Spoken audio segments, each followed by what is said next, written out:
para los que anotan y los que no están en el grupo de apoyo, es Lecciones de vida en casa del fariseo.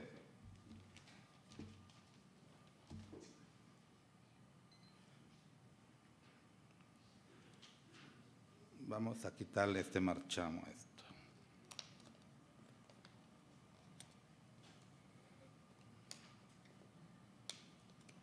Hablando de habilidades, realmente, yo me paro acá frente a ustedes.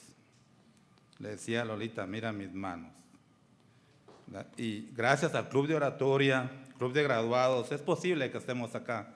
No creí que era una de mis destrezas, habilidades, pero ahí vamos. Dios dice que si no hablamos nosotros, las piedras van a hablar, ¿verdad? Entonces, bien, ya entrando al sermón, dice, las Sagradas Escrituras, además de ser nuestro manual de instrucciones para la existencia humana, conllevan, y nosotros lo sabemos, un sinfín de historias y relatos que nos dejan maravillosas lecciones de vida, con el propósito de hacernos más comprensible el mensaje del Evangelio de Dios y de esa manera buscar una mejor relación con nuestro Padre y sobre todo un aprendizaje por demás interesante para que vayamos formando el carácter suyo y de su Hijo Jesucristo como parte de nuestra existencia hasta alcanzar la medida de la estatura de nuestro hermano mayor.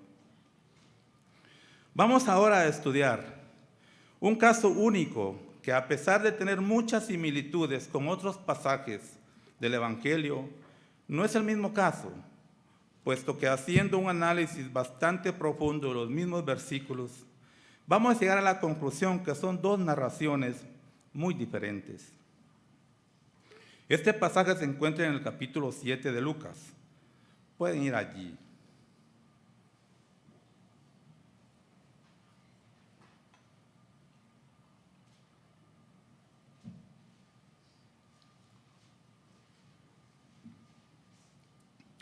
Les decía en el capítulo 7 de Lucas, de los versos del 36 al 50. Y aunque en nuestras Biblias, al pie de página, nos manda la concordancia hacia Mateo, Marcos y Juan, estos tres personajes sí tratan el mismo caso. Sin embargo, Lucas, a quien voy a utilizar como referencia para extraer algunas lecciones importantes para nuestra relación entre hermanos y sobre todo nuestra dependencia de Dios. Este pasaje nos narra que un fariseo de nombre Simón invitó a Jesús para que fuera a cenar con él. Él y sus amigos en su casa, o sea, Simón y sus amigos en casa de habitación, eran los que acompañaban a este personaje, eran sus amigos, y no los discípulos o seguidores de Jesús, como el caso de los otros tres evangelistas. Están ahí en Lucas 7.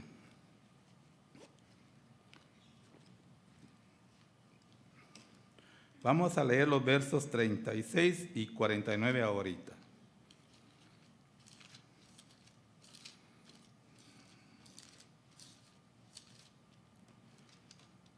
Lucas 7, versos 36.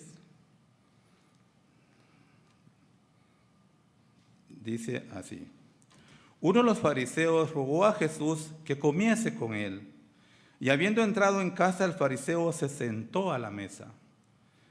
Vamos al 49. Dice allí: y los que estaban juntamente sentados a la mesa comenzaron a decir entre sí: ¿quién es este que también perdona pecados? Este pasaje de las Sagradas Escrituras sucedió en la ciudad de Galilea y no en Betania. Pueden ir tomando sus notas, como el que tratan los otros tres evangelios de Mateo, Marcos y Juan, que narran la unción de Jesucristo por María, la hermana de Lázaro, poco antes de la crucifixión de Jesús. En cambio, el pasaje en mención sucedió en el principio del ministerio de Jesucristo sobre esta tierra y fue realizado por una mujer de quien Lucas, si se dan cuenta, no registró su nombre. Es importante tener bien claro que esta historia es exclusiva de Lucas y nos muestra lecciones o pasajes de las Escrituras de ciertas normas o costumbres acerca de la manera correcta de atender a un invitado, y mejor si era un invitado especial en la casa de un judío en la época de Jesús. Se puede analizar cómo una persona realmente agradecida, sin importar el qué dirán, se esforzaba por mostrar hospitalidad a sus invitados. También puede hacerse notorio, al igual que sucede muchas veces en nuestro tiempo, que por guardar ciertas apariencias no nos mostramos como realmente debemos ser y dejamos de practicar las normas cristianas por envolvernos dentro de las normas de la sociedad, quizá por pena, por falta de carácter o porque nos avergonzamos del Evangelio, eliminando así nuestra verdadera adoración a Dios.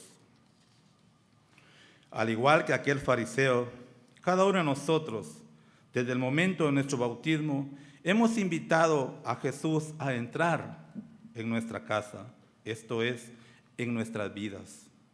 ¿Y cómo es que le hemos recibido? ¿Cómo esperamos cada uno de nosotros el día de reposo para estar en sintonía con nuestro Creador? Durante 5 días a la semana hemos cumplido a cabalidad con nuestros horarios en las actividades que nos involucramos. Pregunto, ¿por qué no hacer lo mismo en el día de reposo?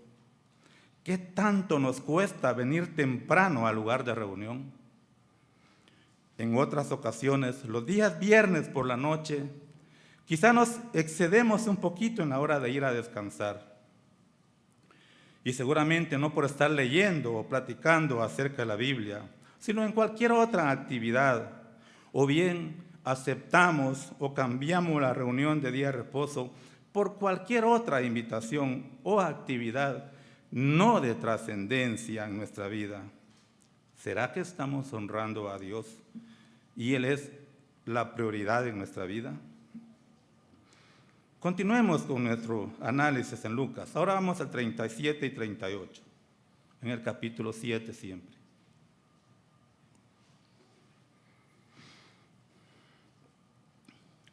Dice ahí: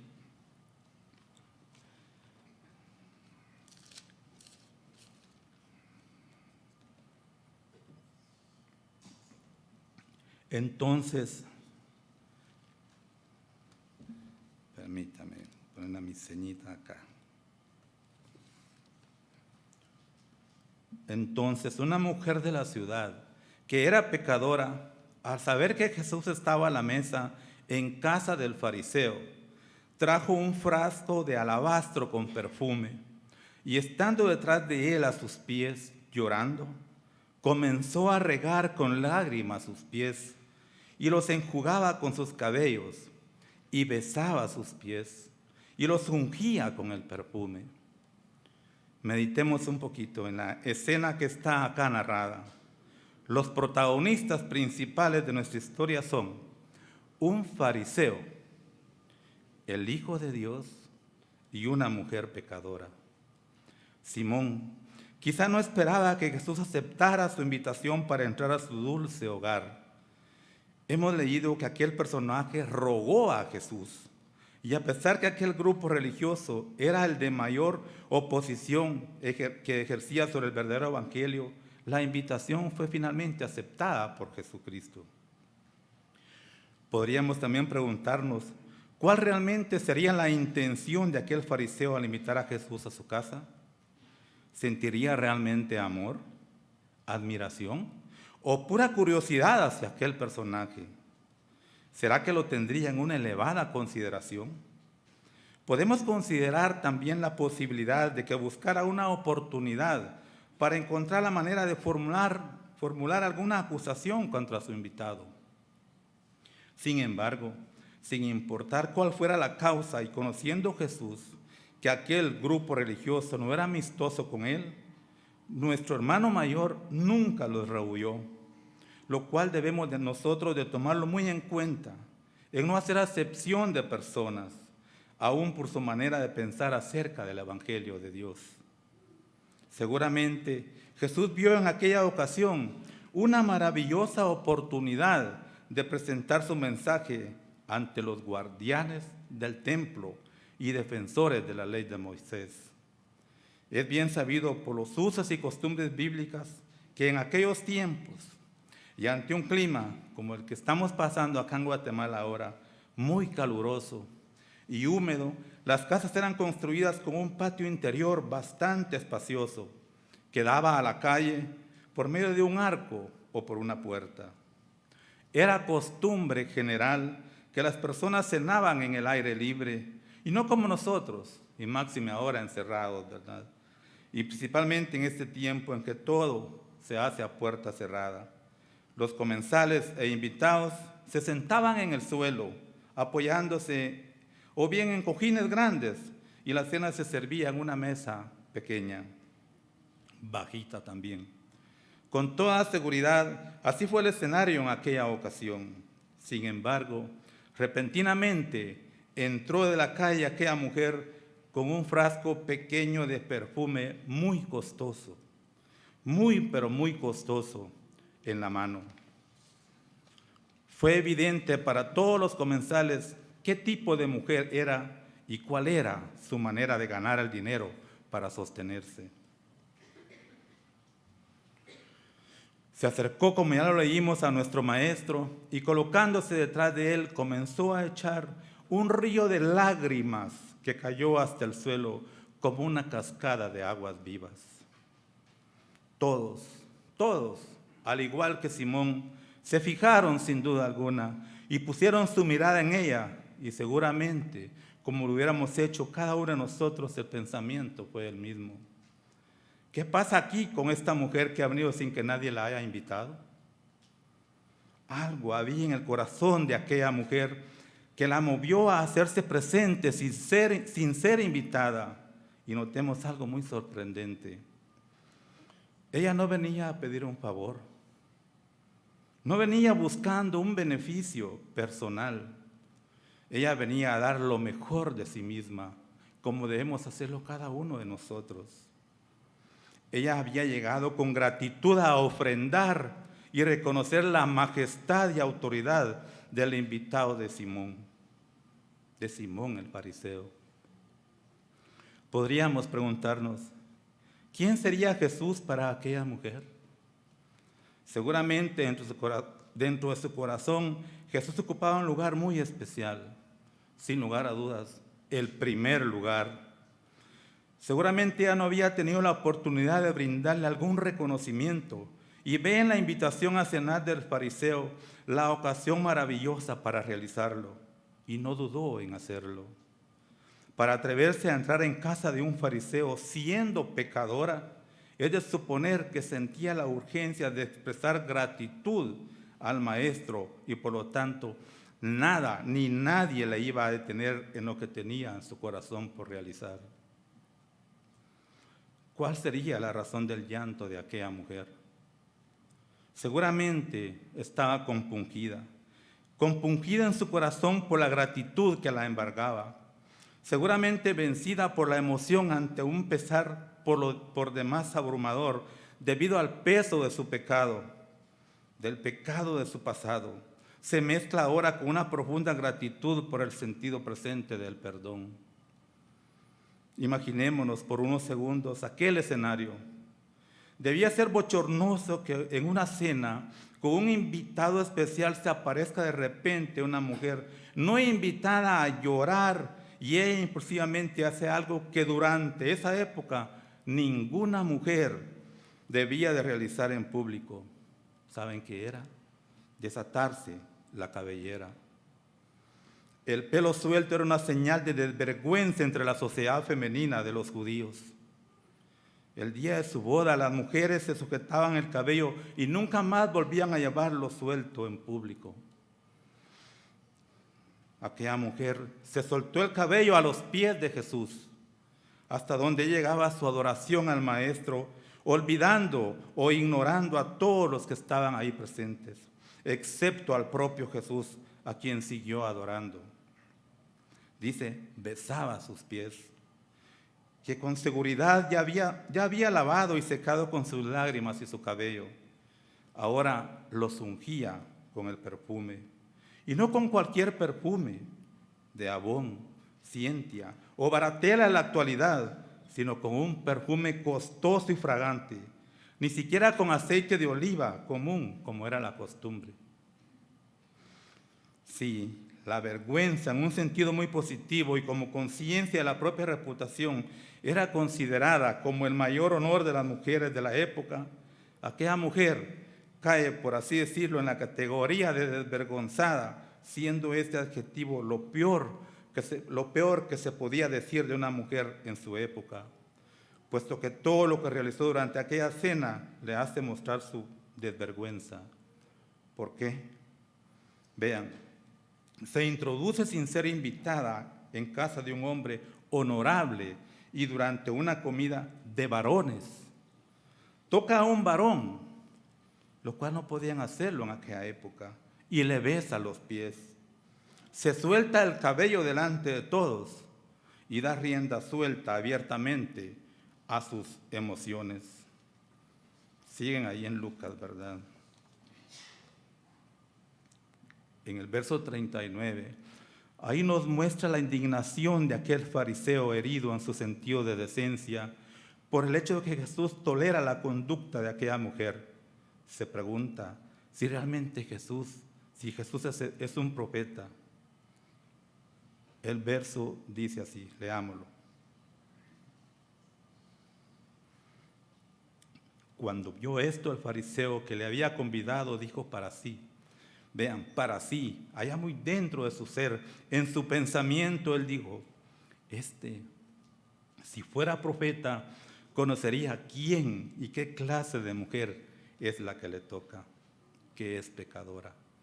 Pecadores todos somos, pero pónganle, en esa época se le decía así a una mujer que se ganaba la vida con su cuerpo. Y se convence que si lo fuera, inmediatamente hubiera tenido discernimiento de la naturaleza y baja categoría de aquella pecadora, y la habría despedido por su mala reputación. Con este acto, Jesús nos muestra que las convenciones sociales lo tienen sin cuidado. Jesús ve mucho más allá de nuestras apariencias. El fariseo no puede ver realmente al ser humano que está a los pies de Jesús. Él solo podía ver a una persona considerada doblemente despreciable por ser pecadora y por ser mujer. Esto quiere decir que el fariseo, hermanos, no conocía ni mucho menos entendía a Jesús. Claro que Jesús sabía qué clase de mujer estaba cerca de él y asimismo conocía los pensamientos de cada uno de los ahí presentes. Por tal razón, no se le hizo necesario escuchar a viva voz y con sus oídos las palabras y pensamientos de Simón y de todos. Por eso les contó una historia que nos dejará maravillosas lecciones. Cuenta Jesús de dos hombres que se habían endeudado y dice así, versos 40 al 43, ahí siempre, capítulo 7.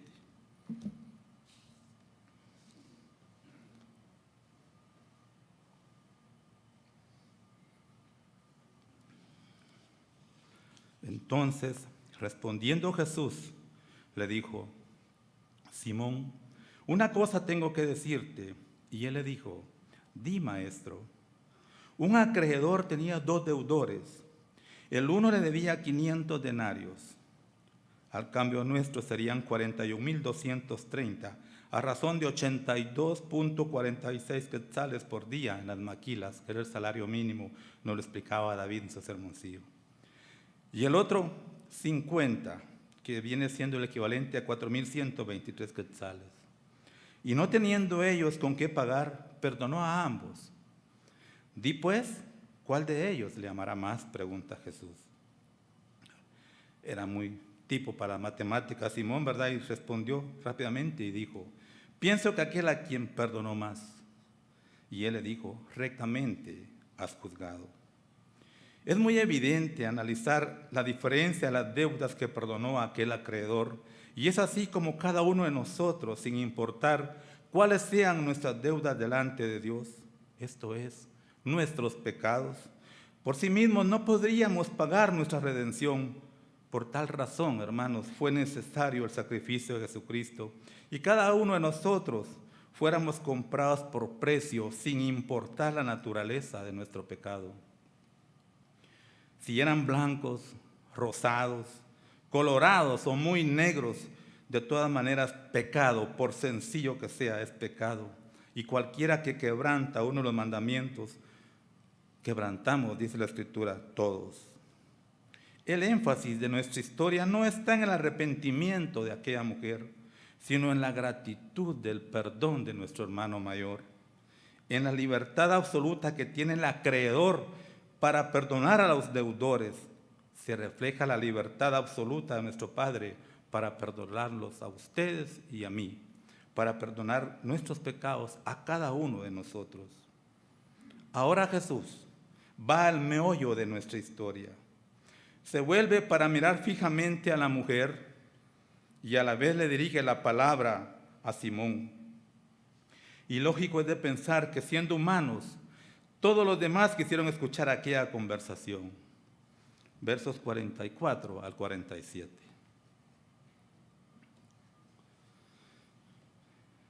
Dice, vuelto a la mujer, vean esa escena, vuelto a la mujer, dijo a Simón, ¿ves esta mujer?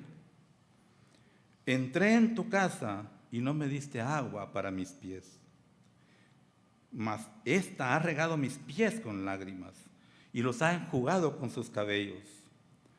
No me diste beso, mas esta, desde que entré, no ha cesado de besar mis pies. No ungiste mi cabeza con aceite, mas esta ha ungido con perfume mis pies. Por lo cual te digo que sus muchos pecados le son perdonados, porque amó mucho, mas a aquel a quien se le perdona poco, poco ama. Dios nunca nos ha puesto un límite sobre la cantidad de perdón que cada uno de nosotros merecemos, siempre y cuando arrepentidos confesemos nuestros pecados y vayamos al igual que aquella mujer a caer en sus pies humillados y buscando ese perdón inmerecido al fin, pero que gracias a su inmenso amor por nosotros nos lo concede. Hermanos, cada día debemos de buscar estar reconciliados con Dios. Lo hicimos y por eso estamos recién salidos de la Pascua. Pero debemos de suplicarle con temor y temblor porque nos revele nuestros pecados, a unos que son más escondidos allá dentro de nosotros. ¿Para qué? Para que de esa manera podamos confesárselos y esperar el perdón inmerecido de parte suya. Estoy seguro que siendo nosotros conscientes de cuán grande ha sido el amor de Dios por nosotros al limpiarnos de toda falta, así nosotros también seremos capaces de comprender, como lo decía Francisco en Sermoncillo, a cada ser humano. Y lejos de juzgarlos de manera inmisericordia, tendremos compasión de cada uno de nuestros hermanos. Ahí les ponía el ejemplo a estas 3 personas que nos visitan, también del esposo de Patti. Y buscaremos la manera de ayudarles a salir de cada uno de nuestras situaciones que a veces nos cuesta contar porque no tenemos la suficiente confianza. Cuando tenemos en poco la misericordia y el amor de Dios, o no tenemos conciencia del perdón de nuestros pecados, no podemos llegar a amar con el amor de Dios. Y no seremos capaces de perdonar porque no queremos ser conscientes de los grandes errores de nuestra vida, que Dios ya nos ha perdonado. Cuando Jesús le preguntó a Simón, ¿ves esta mujer? Es porque está tratando de llamar la atención, no solo de Simón, sino de todos los convidados a cada uno de los actos criticados de aquella mujer. Y enseguida nuestro hermano mayor revela ante todos los convidados el mezquino trato que ha recibido de su anfitrión. Simón había omitido todas las acostumbradas evidencias de hospitalidad que debían otorgarse a un invitado de honor y que seguramente todos los ahí presentes conocían. Es necesario estudiar y comprender acerca de las costumbres dentro del pueblo de Israel en la antigüedad, cuando se invitaba a alguien a casa y sobre todo cuando era un personaje de renombre. Y siendo Simón un estricto seguidor de la ley, pues era fariseo, sin lugar a dudas entendía sobre estas costumbres. Era evidente su grado de hipocresía, porque sin lugar a dudas deseaba ser visto de los hombres al tener en su casa a Jesús, a quien ellos consideraban un enemigo. Y también se hacía evidente que no creía en él al decir dentro de sí, muy dentro de sí, si éste fuera profeta. ¿Qué formalidades de la época omitió Simón? Aquel fariseo no recibió a Jesús como un invitado especial y no realizó durante la visita del maestro lo acostumbrado en esas tierras, es decir, mostrar reverencia, siendo el calzado unas suelas sueltas sujetas con correas a los pies. Estos se llenaban de polvo, por lo que el anfitrión debía, y nosotros lo sabemos, debía facilitar agua para que se pudieran lavar los pies del huésped de honor, para limpiárselos y a la vez refrescárselos. No le había dado la bienvenida con un beso, ya lo leímos, puesto que todo anfitrión al recibir en casa a un personaje distinguido, como señal de respeto debía poner la mano en el hombro de aquel huésped y darle un beso de paz. Esto no debería de omitirse dentro del protocolo en aquellos tiempos. Debía también de ungirse la cabeza con aceite, o bien rociar sobre la cabeza del invitado un poco de esencia de rosas, o por lo menos se quemaba un poco de incienso aromático en honor de aquel huésped. Por lo tanto, la recepción de Jesús había sido fría, con aire de superioridad por parte de aquel fariseo, siendo este deliberadamente descortés con su invitado, contrastando perfectamente con la actitud de aquella mujer de mala reputación de la ciudad. Ahí en Lucas 7, 47.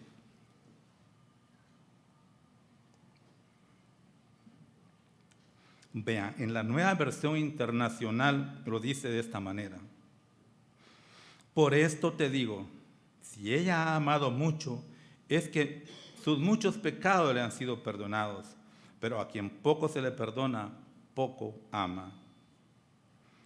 En otras palabras, el amor que muestra aquella mujer hacia Jesús no es causa, sino la consecuencia del perdón recibido. Más sencillo, el desborde de amor que cada uno de nosotros lleguemos a desarrollar hacia nuestro Dios y nuestro prójimo. Dije desborde, ¿me oyeron bien? Y ojalá fuera así.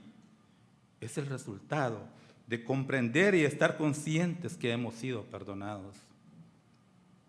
Cuando Jesús dentro de aquella cultura compara al fariseo, un varón honorable, con aquella mujer desvergonzada, y que incluso ella sale ganando en su comparación, nos muestra que para Dios no importa el género, ni el estatus social, el honor ante el mundo, ni siquiera la condición de pecado, sino lo que importa a los ojos de Dios es el amor.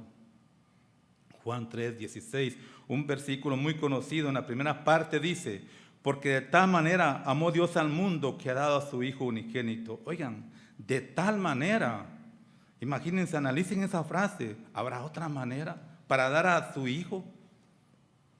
Vean, el perdón ante cualquiera de nuestras faltas y para cualquier pecador es consecuencia del amor de Dios hacia nosotros y nos lo otorga por pura gracia, sin mérito alguno de parte nuestra, siendo necesario llegar delante de Él con un corazón contrito, conscientes de nuestro pecado, arrepentidos y humillados delante de su presencia. Hermanos, tanto así como el grado de revelación del perdón que recibimos y estamos agradecidos por ello, así será el grado de nuestra entrega y adoración a Dios. En otras palabras, mientras más entendamos el perdón de Dios para con cada uno de nosotros, así será nuestro amor por Él, nuestra dedicación a Él, por nuestro prójimo también y por seguir en ese camino del cristianismo, permitiendo que cada arista de nuestro carácter vaya siendo formado en cada golpe de cincel y martillo hasta alcanzar la forma deseada y lleguemos a reflejar esas pequeñas luces que cual diamante bien pulido reflejarán el carácter de Dios en cualquier faceta de nuestra vida.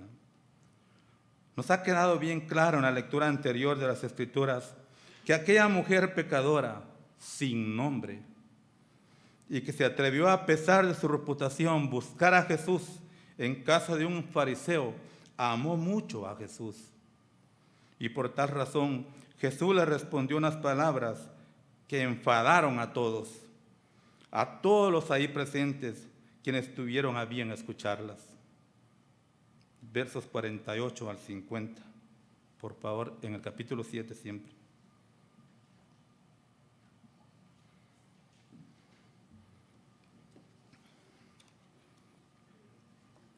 Dice, y a ella le dijo, tus pecados te son perdonados. Y los que estaban juntamente sentados a la mesa comenzaron a decir entre sí, ¿quién es este que también perdona pecados? Pero él dijo a la mujer, tu fe te ha salvado, ve en paz. Jesús, al decir, tus pecados te son perdonados, ha abierto sus brazos a aquella mujer arrepentida. Le ha cobijado entre sus brazos y su pecho en un abrazo de amor puro y genuino, como deberíamos de abrazarnos cada uno de nosotros. Un amor protector y adoptivo. Aquella frase seguramente fue pronunciada no solamente por causa de la mujer misma, para que ella se sintiera segura, sino también por causa de todos los convidados, para que ya no la consideraran pecadora y dejaran de juzgarla como tal. Sin embargo, no podía pedirles mucho que al decir a aquellas personas entre ellos, ¿quién es este que también perdona pecados?, denotan que no solamente sentían resentimiento dentro de sus malosos corazones, sino que también era evidente porque no le habían entendido como era debido. Y es claro que no sabían ni conocían a profundidad de a quién les estaba hablando. Esto no le importó a Jesucristo. Y tienen menos el pensamiento y la concurrencia quienes se consideraban autosuficientes, en contraste con la actitud de ellos. Se preocupa en sí de la mujer y la despide de una manera por demás maravillosa y consoladora. Tu fe te ha salvado, ve en paz. En esta historia única de las Sagradas Escrituras por boca de nuestro Maestro, podemos analizar tres cosas que él considera importantes en la vida de todos nosotros los cristianos. Son situaciones que también busca él en cada uno de nosotros cuando le hemos invitado a entrar en nuestra casa o en nuestro corazón a través de su Espíritu dentro de nosotros. Jesús es Dios y Dios nunca cambia. Aunque cada una de nuestras vidas es un cambio constante en lo físico, debería ser, como es un cambio constante en lo físico, así debería ser, hermanos, también en el campo espiritual. Podemos advertir que lo que buscó en casa del fariseo y que remarcó al poner al descubierto sus pensamientos muy íntimos, busca también en ustedes y en mí ahora.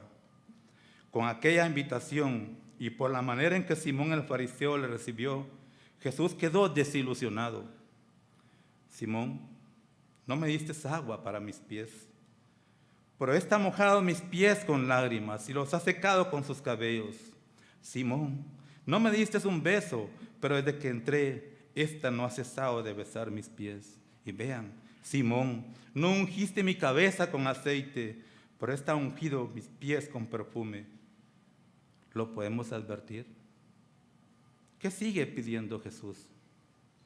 Lágrimas, beso y perfume. Es decir, agua para los pies de Jesús, un beso, hermanos, para Jesús y aceite refrescante para Jesús. Preguntémonos, ¿por qué son tan importantes esas tres cosas en la vida de cada uno de nosotros siendo cristianos? Eran parte de las costumbres cuando se invitaba a alguien a casa, porque Jesús le indicó a Simón que no se ocupó de aquellas cosas. ¿Será que aún las busca en cada uno de nosotros sus seguidores? Claro que las va a buscar y las está buscando en cada uno de nosotros. El agua para los pies. Es un mensaje fuerte. En el Evangelio de Juan, capítulo 13, 1, 17, lo pueden estudiar y leerlo tranquilos allá en su casa. Dije Juan, capítulo 13, del 1 al 17. Hay un mensaje que ha trascendido por toda la historia del ser humano desde que se ejecutó. Un acontecimiento asombroso que sucedió justo antes de la muerte de Jesús por ustedes y por mí en la cruz. Cada Pascua lo realizamos. Y ojalá de una manera bien conscientes, como se nos preparó desde antes de esta ceremonia. Mucho tiempo antes se nos hizo énfasis en que debíamos reflexionar sobre cada uno de nuestras vidas. Debíamos de hacer un examen, se nos decía, personal de nuestra salvación espiritual. Hemos llorado simulando aquellas lágrimas de la mujer de nuestra historia por el inmenso amor que Dios nos tiene y siendo inmerecedores nos perdona y nos ofrece la vida eterna. Hermanos, en este acto que cada uno de nosotros, los bautizados, realizamos dentro de la ceremonia de la Pascua, una vez al año, como lo dicen las Escrituras, nos da la lección muy importante de un servicio muy, pero muy humilde, lleno de sacrificio, que debe realizarse en cada acto de nuestra vida. La humildad y nuestro sacrificio por el Evangelio y por seguir el ejemplo de vida de nuestro Señor Jesucristo no es una opción o cualquier actividad que se hace por una sola vez durante el año, que incluso a veces hasta escogemos con quién intercambiar nuestra toalla, en dicha ceremonia. Jesús lavó los pies indiscriminadamente.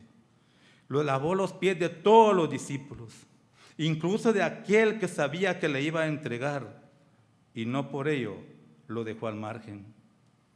Recordemos que en aquellos tiempos se usaban sandalias abiertas. Quizás era ventaja, ¿verdad? Porque pues, por sucios que cargáramos los pies, pues estaban al aire, ¿no? Como ahora, que por muy fino que sea el zapato, anda encerrado al pie. Las calles eran llenas de polvo, de estiércol de los animales, y esto no le importó a nuestro maestro y nos dio un ejemplo a seguir de servicio y de humildad. Haciendo una similitud con el pecado, así es nuestra vida. Cada día cometemos errores, quizá involuntarios, pero los cometemos. Por lo tanto, necesitamos lavarnos continuamente. Necesitamos lavarnos continuamente, quizá clamar con el llanto en nuestros ojos, que se nos limpie de todo pecado y nos perdone a través del sacrificio de su Hijo Jesús.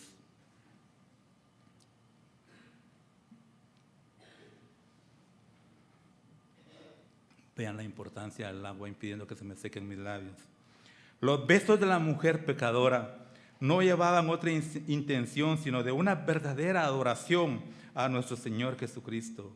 Es decir, que después de conocer el amor de Dios hacia el perdón de cada uno de sus pecados, aquella mujer adoró y estuvo dispuesta a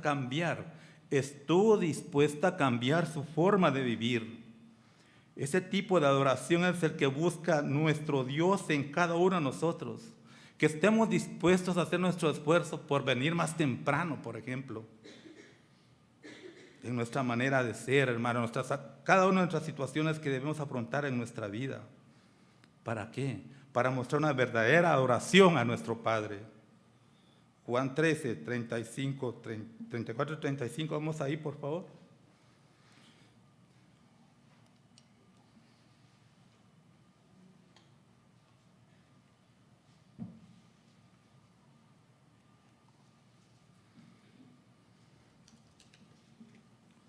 Les decía Juan 13, 34 y 35.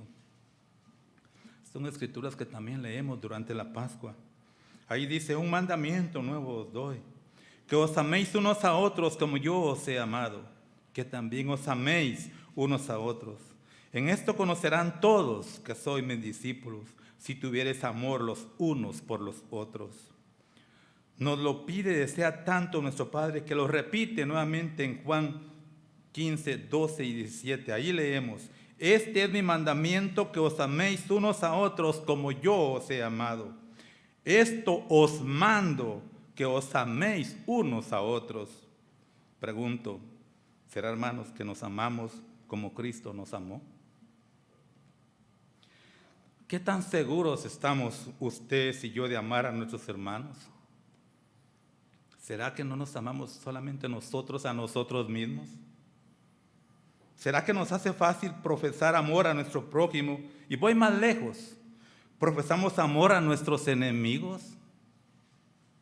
Tengamos mucho, mucho cuidado al decir que somos seguidoras de Jesús y ser muy prudentes, puesto que si realmente lo somos, el amor de Dios, hermanos, debe llenar nuestros corazones. Vamos a Primera de Juan, por favor.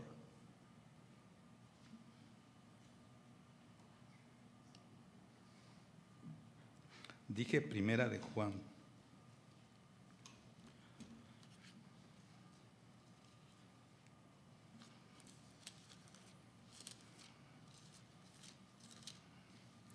Primera de Juan capítulo 4.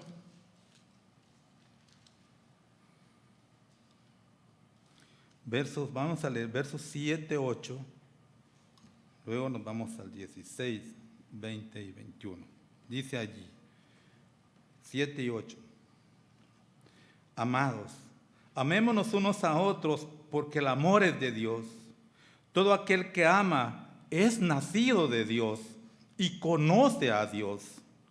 El que no ama no ha conocido a Dios, porque Dios es amor. Y nosotros hemos conocido y creído el amor que Dios tiene para con nosotros. Dios es amor, y el que permanece en amor, permanece en Dios y Dios en él. 20, 21. Dice, si alguno dice, yo amo a Dios y aborrece o ama menos a su hermano, es mentiroso, pues el que no ama a su hermano, a quien ha visto, ¿cómo puede amar a Dios a quien no ha visto? Y nosotros tenemos este mandamiento de Él, el que ama a Dios, ame también a su hermano. El aceite en la Biblia, hermanos, es símbolo del Espíritu de Dios dentro de nosotros. Y así debe ser nuestra adoración a Él, en espíritu y en verdad. Somos la sal de la tierra y la luz del mundo para cada persona que tiene contacto con nosotros. Ojalá seamos dignos representantes del reino de Dios para con cada una de estas personas. No tenemos por qué sentir vergüenza del Evangelio y en la medida que las circunstancias nos lo permitan, presentemos nuestra fe y convicción a quien indague acerca de nuestras creencias. Se nos ha dicho desde acá que somos cartas abiertas al mundo de parte de Dios. Ese aceite de la unción de aquella mujer debe soltar su aroma, hermanos, en cada uno de nosotros. Su fragancia y un sentir de frescura para cada persona que esté a nuestro lado, de tal manera que le hagamos más fácil y delicioso su caminar hacia el conocimiento del verdadero evangelio. Lo repito, que le hagamos más fácil y delicioso su caminar hacia el conocimiento del verdadero evangelio. En otras palabras, Jesús espera encontrar en cada uno de nosotros una manera de vivir que esté dispuesta al servicio humilde y lleno de sacrificio por nuestros semejantes, para que de esa manera mostremos nuestra manera de adorarle y se manifieste el poder de Dios dentro de nosotros, al permitirle que el aceite del Espíritu Santo fluya como aquel perfume en cada ámbito de nuestra existencia. Resumiendo, ¿qué pasó al final en la casa de Simón el fariseo? En tal caso, 8 palabras pronunciadas por nuestro hermano mayor. La Biblia nos muestra un mundo de revelación del inmenso amor de Dios. En tan solo 8 palabras, suficiente, hermanos, para consolar a cualquier persona y llenarnos a nosotros de esperanza. Las primeras 5, tu fe te ha salvado. ¿Qué clase de fe era la que mostraba aquella mujer? Tenía la fe suficiente para acercarse a Jesús a costa de todo, rompiendo con muchos paradigmas, muchas normas y venciendo su miedo interior. Tenía la fe suficiente para colocarse a los pies de Jesús y derramar todo su ser a causa de la tristeza que le ocasionó su pecado. Tenía la fe de arrodillarse ante su Hacedor y servirle, lavando y secando sus pies. Tenía la fe suficiente y necesaria para ofrecer a Jesús lo mejor que poseía, materialmente hablando. Las otras tres, ve en paz. En otras palabras, shalom. Es decir, vete y entra en paz. La palabra shalom era una forma de saludo o despedida entre los judíos y su origen en hebreo es transmitir un deseo de salud, de armonía, de paz interior, calma y tranquilidad para aquel o aquellos a quienes está dirigido el saludo. En hebreo denota más allá de una palabra pronunciada, englobando en sí la emoción, la intención y un verdadero sentimiento. Es un deseo de bienestar entre las personas, las naciones y entre Dios y el ser humano. Aquella mujer que entró en el patio de Simón como una prostituta, salió como una princesa de allí, porque así es la profundidad del amor de Dios. Ojalá cada uno de nosotros sintamos ese tipo de fe y tengamos el valor y el coraje de ir a los pies de Jesús y confesarle, como sin duda ya lo hemos hecho, cada uno de nuestros pecados, pero hemos de hacerlo constantemente, cada día de nuestra vida. Ofrezcamos a Jesús nuestras vidas en un servicio humilde como nunca lo hemos hecho. Pidámosle sabiduría para adorarle en espíritu y en verdad, con una pasión nueva cada día y que nos llene de la frescura de su aceite, esto es, de su espíritu, para poder ser santo como Él es santo.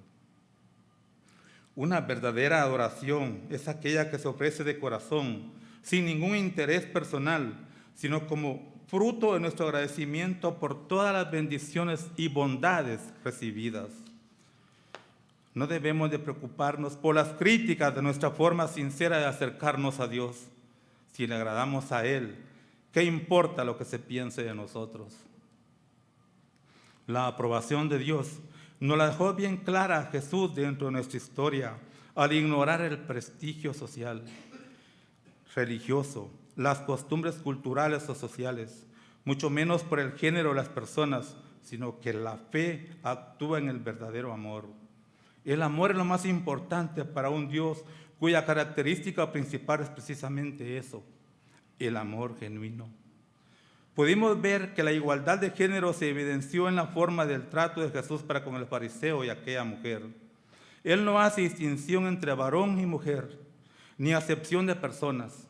Para Dios no existen las diferencias que parecen ser tan importantes en la sociedad humana o aún dentro de las iglesias de este mundo.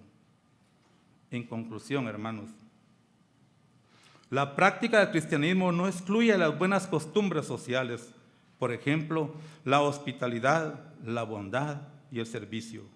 Como cristianos o conocedores de la palabra de Dios, muchas veces actuamos como que no conocemos normas de cortesía, a veces ni siquiera saludamos. También nuestra historia nos da un ejemplo de cómo debemos tratar a quienes por alguna razón se han alejado de nosotros, siempre cuando su conducta muestre el deseo de volverse atrás y de estar en el camino nuevamente.